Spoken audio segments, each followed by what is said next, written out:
We have a question here from Stifler. Ask everyone to rate their looks on a scale of 1 to 10. Go ahead, Jasmine. So we got into this last time. I think I have an issue with the 1 to 10 measuring scale, so we could get into that again. I think it's juvenile. I said last time it's fickle, it's whimsical. It's just not a way that I ever rate anybody else. So why would I rate myself that way?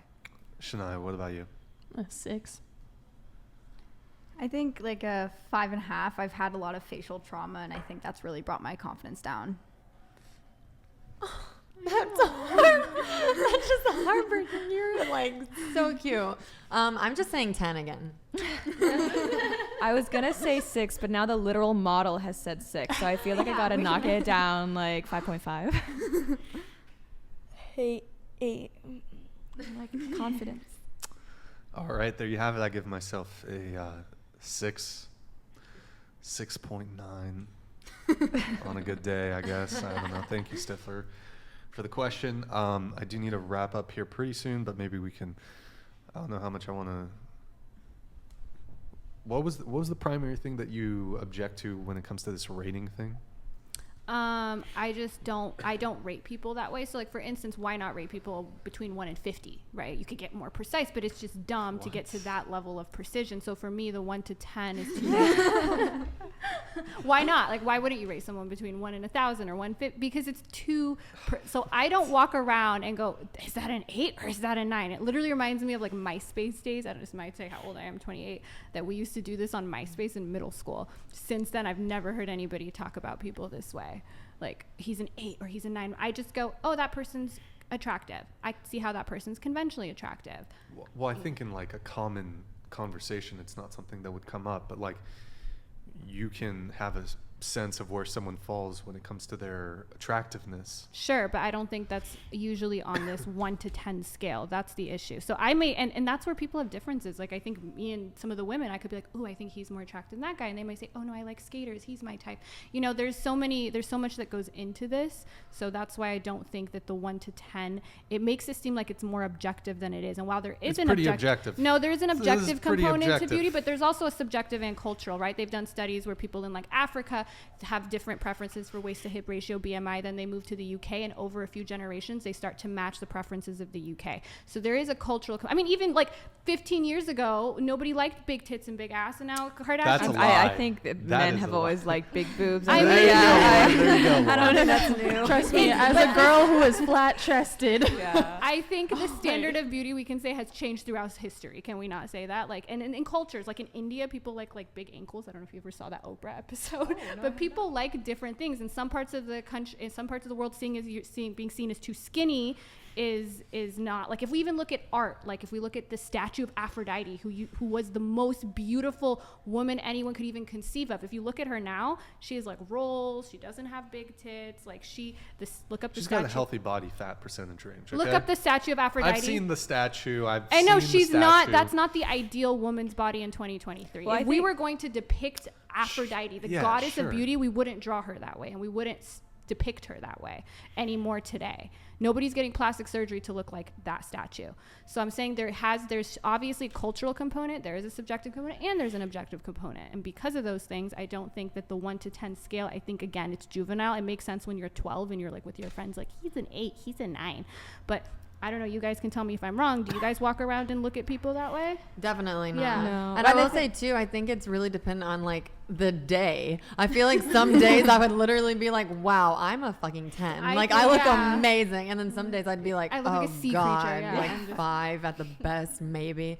So yeah, I mean, I don't know. I think it's kind of silly too, but like we do it here. So yeah, I just do it. Well, I guess, okay, do you consider yourself like a 10, or you just choose to not answer? No, I don't consider myself a 10. Okay. I do consider myself attractive. Now, there are days, like she said, that I actually am like, ew. And then there are other days I'm like, oh, I look good today. Like, that's my experience. So first off, I think this idea that it's juvenile, I kind of reject that, because we all have our preferences when it comes to who we want to date. I don't think anyone here at the table would deny that physical attractiveness is incredibly important for both men and women. So that's not juvenile. I don't think that having preferences is juvenile. Sure, but I mean, the 1 to 10 scale is a sort of way of doing a assessment of someone's physical attractiveness, both yourself and also other people. So when you see a girl and you like, oh, she's attractive, do you go into, is she a 1, 2, No, 3, I'm 4? not like breaking it down, but like It's the breaking down component that I'm saying is juvenile. That's the component. So you're like, oh no, it's not juvenile to have preferences. Of course not. That's what I'm saying. I think it's totally fine to be like, I find them more attractive than them. But I don't go 8, 9, ooh, he's 2 inches taller. Ooh, but I like his tattoos. Like it becomes weird. It doesn't go through, and I would say it's probably the case for most men, that it doesn't like go through our head like to assign a number when we're just passing a girl in the street or we're even in the conversation with a woman. But this idea that when we're having a conversation about it on a podcast, and if you do have like sort of if you attempt to have actual analysis of what's going on when it comes to dating, I do think it's valuable. I think it's useful. Yeah, if you're a person that thinks that it's useful, you're a very different person than I am. That's all I'm saying. I think it's useful to think people are attractive or not, but if you're starting to put your prospects on like a scale and, oh, she's a 10, she's a 9, she's an 8, she's a 7, she's a 6.5, I don't think most rational adults are dating in that way. Well, here's where it gets dangerous is in today's day and age, we have a culture of, there's from body positivity, where we are gassing people up to think that they are perhaps attractive when maybe they aren't. So the reason you need to, if you think that you are a 10, let's say, but you're not, whether you're a man or a woman, you're going to be disappointed with your dating prospects if you have a delusional sense of your own physical attractiveness.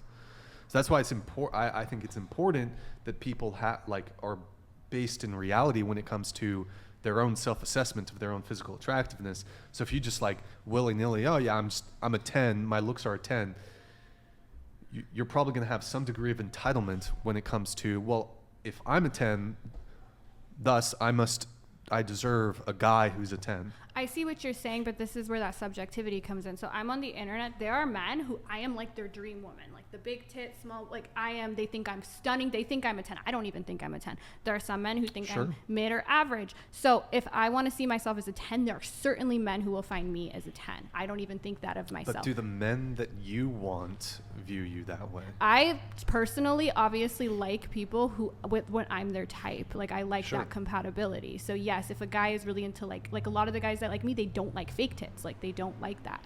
So and you can find a guy that. And there are some men that like small tits, and there are some men, but some men they're like, I love Middle Eastern women. I think they're the most beautiful. I'm not saying they are, but there are some. So what I mean is, what is really the issue with me being like, hey, I like men who I'm their type and they find me very physically attractive. Now, anyone who says you're a 10 out of 10, you're perfect, you have no flaws, that's not even human. That's bizarre. So that's not usually, I think, what people are saying when they're a 10 out of 10.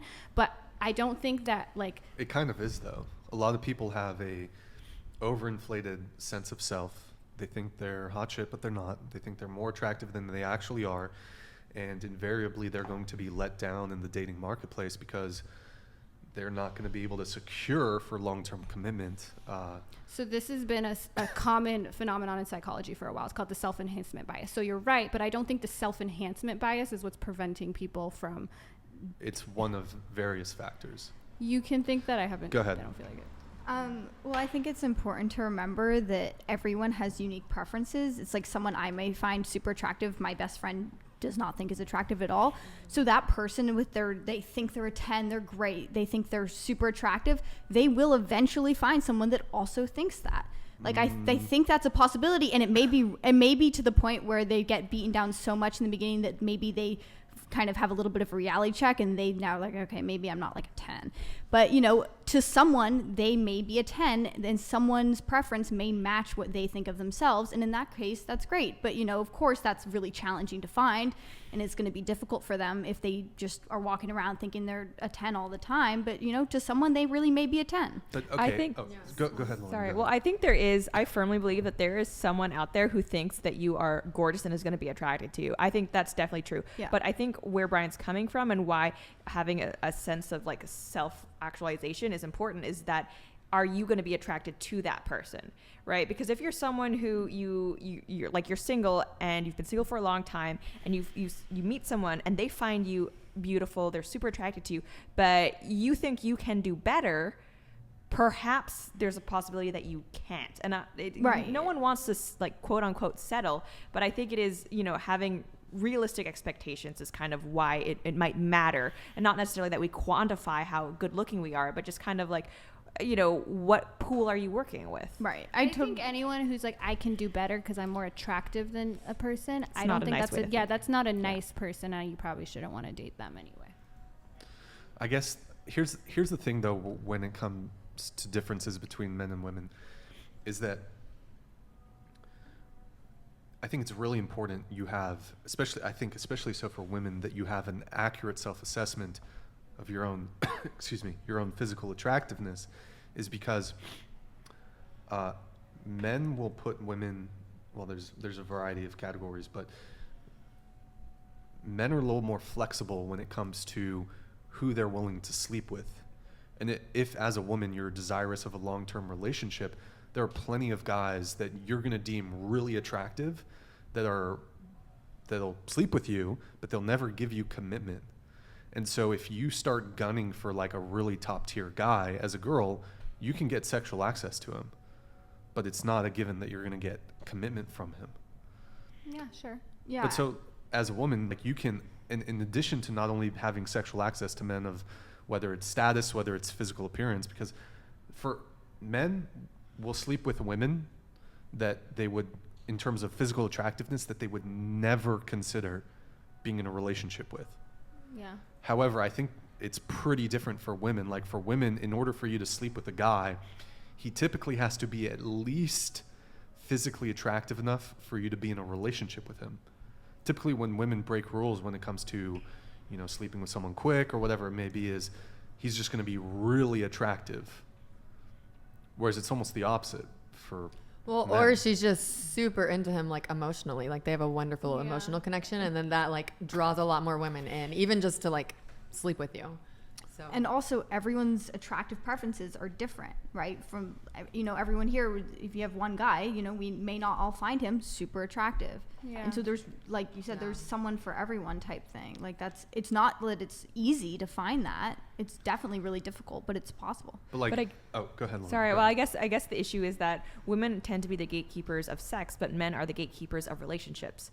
So the disparity there might be that, women, because we're, I guess, traditionally the gatekeepers of sex, what Brian is saying is that we're not going to sleep with someone who we wouldn't also date in terms of looks, but men have actually a higher standard for who they would date in terms of looks than who they would merely, for example, have a one night stand with. So you could have like an information asymmetry if you're going into a date or something where you might like be into the guy and want to date him, where he's not actually that attracted to you enough to have you around long term. He only wants to sleep with you, which So would to be get to a the bad conclusion, situation. then you're saying that because of that, these women have an inflated sense of self because they think they can get that guy, but they can't because they're not attractive enough, but they don't know it because they think they can because he's willing to sleep with them. Is that what you're saying?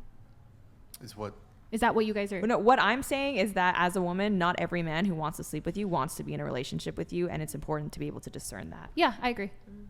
Yeah. So That can also go both ways. Yeah. Too. Absolutely. I mean, maybe typically one way or the other, but it's important to recognize that it can go both ways.